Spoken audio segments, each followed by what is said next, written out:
The European Food Safety Authority has decided to ban imports from America, and the imports that they're specifically banning include apples. The reason why is because they have certain strict guidelines when it comes to a chemical known as DPA. So to give you a sense of what they want, any apple with a higher DPA count of 0.1 parts per million is potentially harmful. At least that's what those in Europe believe, and as a result, they're like, look, we don't want to import apples from the United States because their content is actually much higher. The EPA currently allows up to 10 parts per million DPA residues for homegrown apples, which is 100 times that of Europe's regulation. Now, Europe wanted to be open-minded about this. Now, for those of you who don't know what DPA does, it basically helps to preserve the apple for a longer period of time. It prevents it from going brown.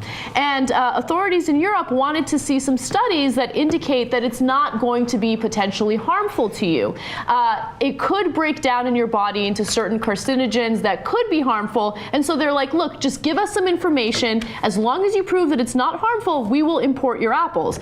Well, they failed to do that. There was only one study done, and the results were not good enough for the authorities in Europe. But what's so amazing about this is our EPA last looked at this issue back in 1998, and they never went back to it. They never wanted more studies. They never wanted more information, and we're just consuming this apple with this product on it, with this residue on it that could potentially be harmful, could break down into certain carcinogens in our body, but who knows? There isn't enough information. Bon appetit. Oh, well, we don't know. And we're the EPA, and we just said, okay, all pesticides are okay to use until you tell us otherwise. That's essentially what our EPA does these days and has done with all of the pesticides that are currently on the market today, is that a company has to say, yeah, it's safe, we tested it, it's fine, thanks, and that's it. There's no further testing that's done. And they're trying to change that. A lot of different environmental groups are trying to change that. But with this particular thing, you know, all we're talking about is something that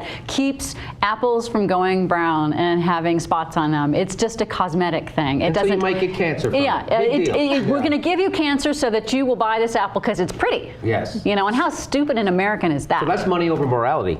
That's what I'm talking about. Essentially is money over morality, yeah. And why is this chemical so important to the apple industry that they would want to put this chemical on it to keep it from going brown? And the reason is because when you go to buy an apple in the store, you know, there's a short growing season for apples, right? It's not 12 months yet. We want apples 12 months around. So they did a study.